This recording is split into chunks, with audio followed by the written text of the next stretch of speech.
I was busy making a new episode about Lisa Mosconi, a neurologist who directs Cornell's Alzheimer's prevention program. It's what I love to do because my heroes are scientists who are actually doing science and making great scientific advances, which she is doing in spades. Her program does MRI and PET scans so they can see what's up with the brains of people on different diets. She has a fascinating book I'm reviewing. Ted has done such a great job of attracting top neurologists like her. Sandrine Thuray, 7 million views. Wendy Suzuki, 8.5 million views. Laura Boyd, 36 million. Faith in humanity restored, watching so many people watch real scientists like that.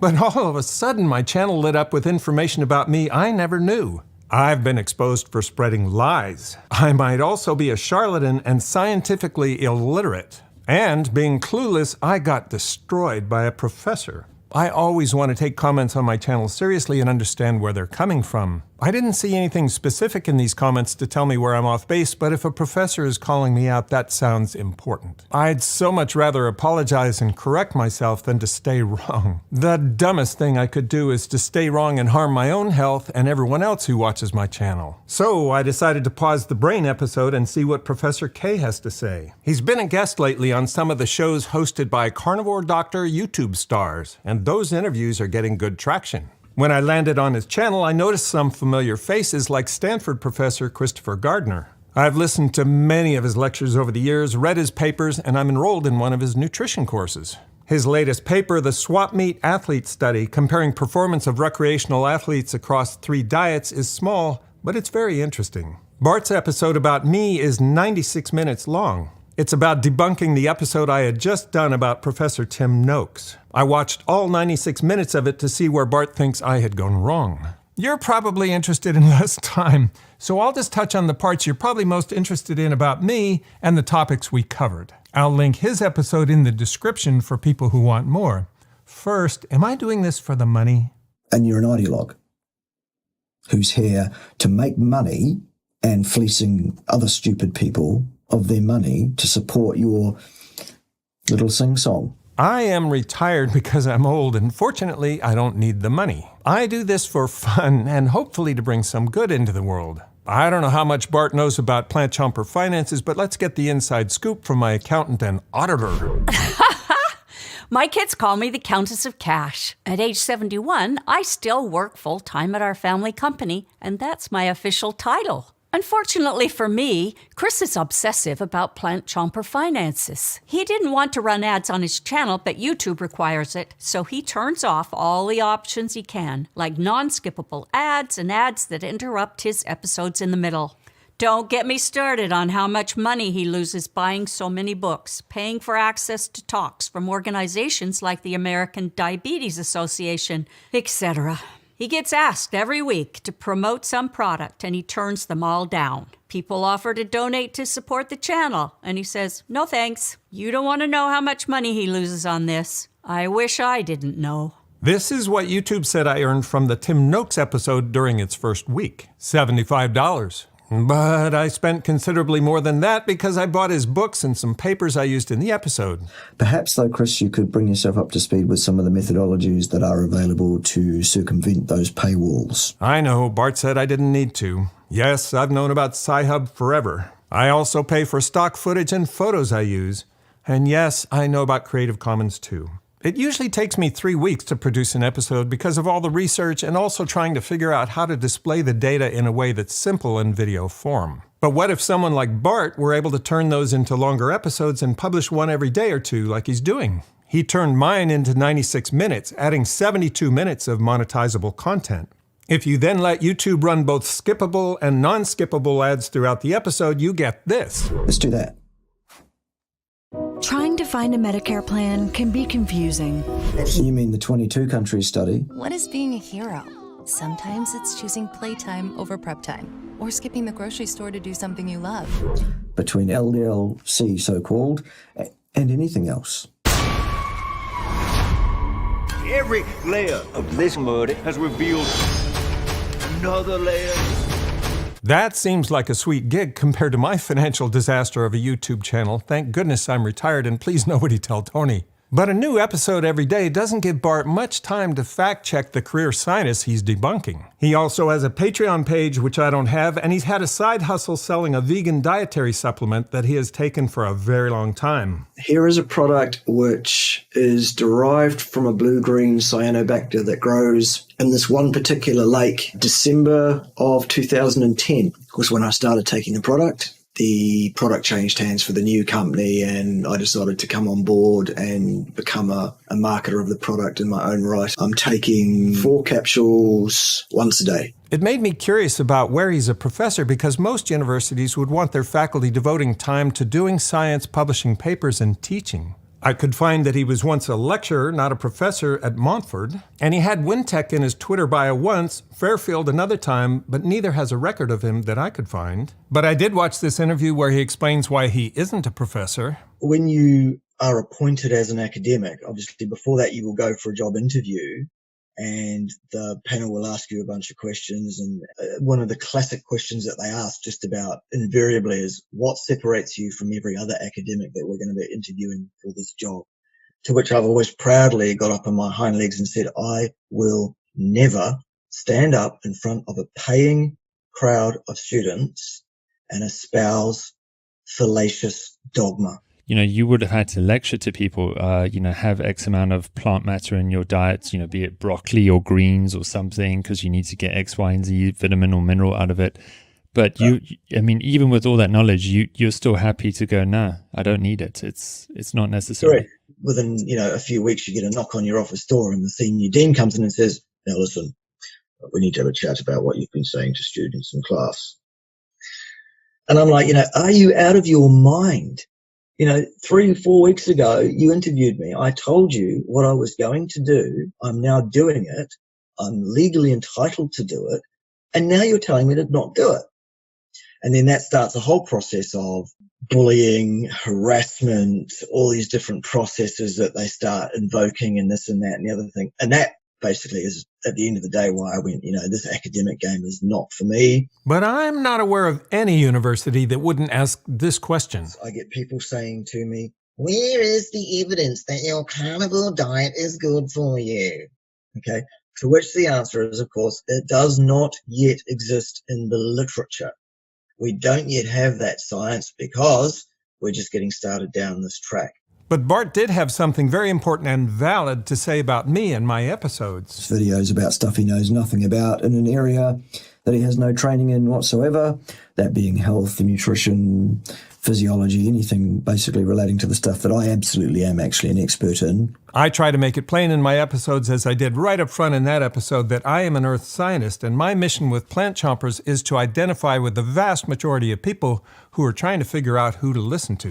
The dilemma we all face, though, is there are university scientists whose ideas completely oppose each other. How do mere mortals like us make sense of that? I started that episode having just walked out of an earth science talk relating to food systems. I am at MIT's Media Lab today because I just gave a TEDx talk to a packed audience. The beard was to represent our forests because we've converted almost half of them globally to farmland. And that is driven primarily by the food we eat. Here's what Bart had to say about that. Yes.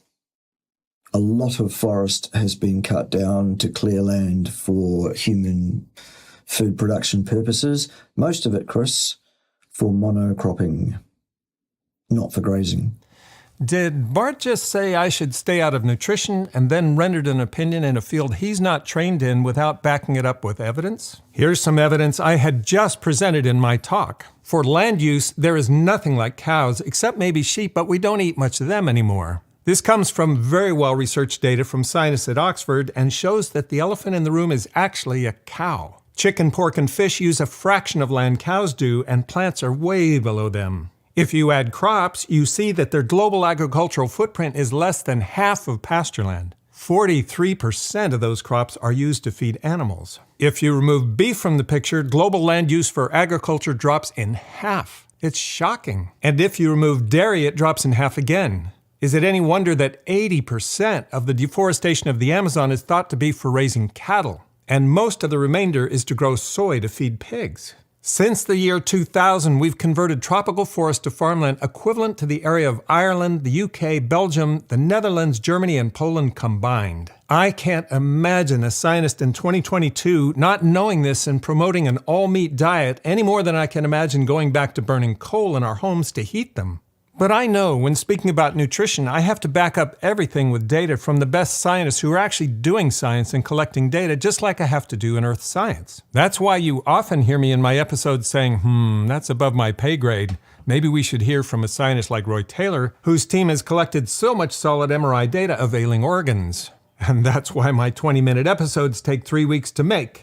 Chris has been obsessed for 22 years with the science of nutrition studies. I noticed in the comments section on Bart's channel there were some specifics. One commenter said Bart caught me lying about my father. I know that tendency well because when my father got heart disease, I always had to mow the lawn because he said it would strain his heart. Hang on. Was that the same father you were talking about earlier? With the clear arteries, that one? How many fathers have you got, Chris? Here's what I actually said in that episode.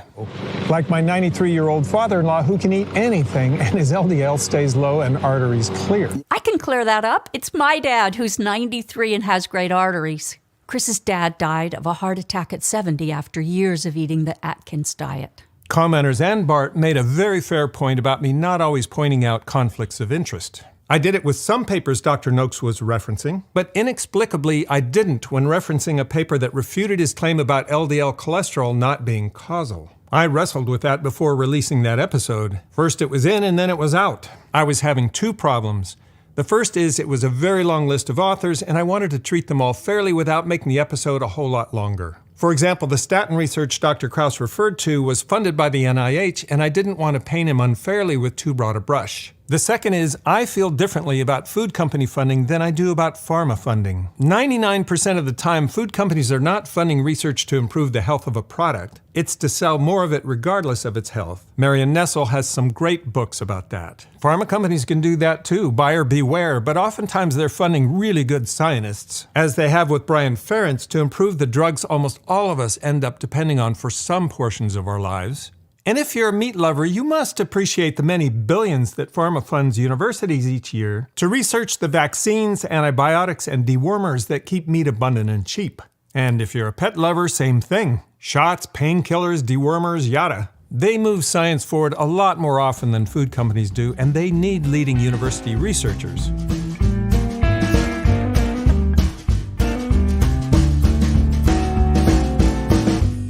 Bart didn't mention that I made a glaring error with not disclosing funding, and I apologize. Nina Teicholz is Dr. Noakes' most referenced source and helped him with his legal problems. And she receives dark money to the tune of $1 million a year from an Enron hedge fund billionaire in Texas to fund her lobbying on behalf of the beef industry. And her PR campaigns to discredit nutrition scientists. I really am sorry I neglected that. One important clarification is Bart frequently claimed that I said you should ignore studies with questionable funding. Because remember, Chris, conflict of interest is bad and it's a reason to ignore everything they have to say and move on. What I actually said is those are yellow flags. Well, actually, I said, uh-oh. The New Zealand Dairy Board, New Zealand Dairy Board. Industry funding invalidates science, says Chris. That's what he's implying here. But in the episode, I devoted a lot of minutes to those papers to go through their claims. Bart corrected me on the 7-country study led by Ancel and referred to it as the 22-country study. The 7-country study was only one of the many things that he... You mean the 22-country study? The 22-country study is actually this one from Yerushalmi and Hillebo, published in 1957, a year before the 7-country study began. The 22-country study was based on United Nations food data and published this fascinating chart showing the sharp rise in mortality that comes from eating more animal protein. All of the 7 countries data was from 16 areas among 7 countries over 50 years, not 22 countries. But it pretty much confirmed the chart in the Yerushalmi and Hillebo paper and added the clarity that the added mortality was coming from saturated fat-laden meat, not fish. Bart made the point that that was associative data and you can't infer cause from that. You cannot inform on cause and effect using associative data. But he did make an exception for the smoking studies because the association was so strong. The incidence of, for example, lung cancer in smoking populations increases relatively by 11,500% per pack year of smoking. That's really, really hard to ignore. He didn't produce evidence for those numbers. The landmark studies on smoking were led by Richard Dole of Oxford. He was treated just like Ancel Keys was treated when Dr. Dole showed evidence that smoking was harmful. In 1950, when they published their results, it was received with apathy, anger, and disbelief. So clearly we had to approach it by some other method, and the obvious method was what we now call a cohort study, and to try and see if we could predict who would get lung cancer. So we thought doctors would be a good population to study. The British doctors provided quite a nice natural experiment.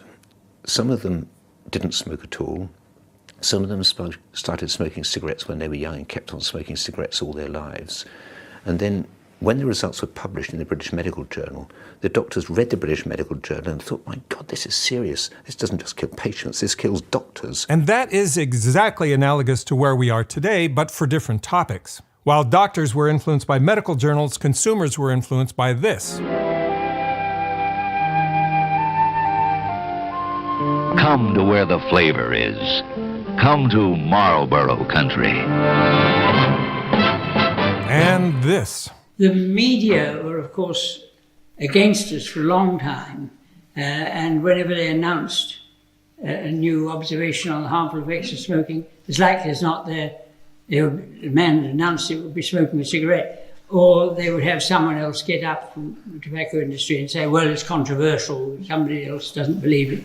But the experts who dogged Richard Dole his whole life and weren't actually doing science didn't have the internet to amplify their claims. Dole's study of doctors, which, like the 7 countries study, lasted 50 years, caused the U.S. Congress to ask him and his co-author, Richard Peto, to testify about the magnitude of the problem.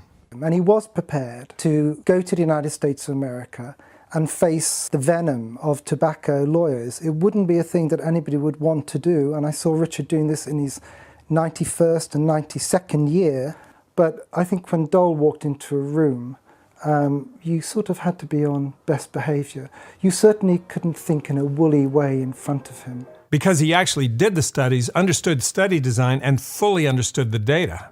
For their congressional testimony, they cited an American study that showed about an 11-fold increase in lung cancer deaths among longtime smokers. Not the 11,500% number that Bart provided per pack year smoked. The numbers that Dr. Dole provided were not very different from the ones the scientists were reporting on Dr. Keyes' study, which was going on at the same time. When the study began, it showed the incidence of mortality from heart disease was almost 10-fold between Finland, who ate a lot of meat and dairy, and Japan, who ate a lot of fish and vegetables. That was before the Finnish government took Keyes' findings seriously and instituted programs like Berries for Dairies, incentivizing farmers to convert their farms from dairy farms to berry farms in Finland.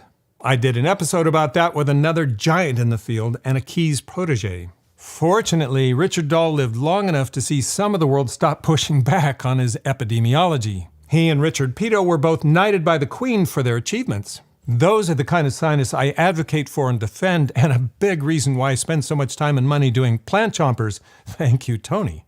There was a lot of pushback on me from both commenters and Bart about claiming Dr. Noakes was retweeting conspiracy theorists. Yeah, you've said conspiracy theories I don't know how many times in this little film of yours already, Chris. It provides you with no credibility whatsoever. Fair enough. Let's look at some tweets and see if I was being too harsh. Here's Dr. Noakes retweeting Peter Clack, a long-retired journalist from Australia. Peter's view is that atmospheric CO2 is on a dangerous decline, and if it gets much lower, all life on Earth will end. His tweets get a lot of traction. Where does he get his belief from? Here's one of his sources. Lepidinus, I have no idea how to pronounce that, says it all started with this German document in 1942 that they wrote in case they didn't win the war militarily. He also discusses with Hitler a new plan to unite Europe, not just under the conquering hammer of Blitzkrieg, but through a lasting political and economic union, which the Nazis named Europäische Wirtschaftsgemeinschaft, or the European Economic Community. So I guess it's true that one man's conspiracy is another man's truth. To me, the idea that a German economic document from 1942 is driving Earth scientists like me 80 years later is a conspiracy theory, but I guess to Tim Noakes, it's truth. My conspiracy theory is the coal industry found a retired journalist who had blogged about his financial struggles, so they pay him to write a constant stream of pro-coal tweets, same as Nina Teicholz does for beef. I get offers every week to promote health products on my channel for money, so the theory seems plausible. He claims the UN has led a destructive 30-year path based on a grotesque lie about the wonderful life-giving properties of carbon dioxide. That makes me and my professors grotesque liars since I started my geophysics career in the 70s. If only we had known about a journalist on a crime beat in Australia 50 years ago, we would have saved billions in scientific instruments and research. Last thing, some people called me out as a coward for turning down his invitation to debate him. I understand why it could look that way. It's your arrogance and Dunning-Kruger that won't allow you to actually engage with me. And probably, your ego, because you know that as soon as you actually engage with me in a debate about this topic, I will absolutely wreck you, clown. But it's not something I can do because I often include my grandkids in my episodes and they watch them. I have to stay family friendly, and if you've watched any of Bart's debates and episodes, you know they're anything but that. I hope you can understand. So what are my conclusions from Bart's fiery episode? Number one, I would have loved to see evidence, charts, diagrams, publications, but I think what we saw was 96 minutes of expert opinion, and I think most scientists believe that expert opinion is the lowest tier of evidence. Number two, any mention of conspiracy theories really fires up the comments section, and I know they can be used as dismissive insults. But I felt in the Tim Noakes episode I had to bring them up because the evidence is so strong that in Tim Noakes' case, he's strongly influenced by them, and they're very influential on the internet. And number three, now I get to go back to the Lisa Mosconi Brainpower episode. Yay! I finished her books and I loved them. Highly recommended. Very convincing evidence from a truly great scientist we're all so lucky to have in our world. Thanks for watching. Chris almost never asks people to like and subscribe, but I will. At the TEDx conference, I had to tell people about his channel because he never does. How does he expect to grow it if he doesn't promote it? Debunk that, sweetheart.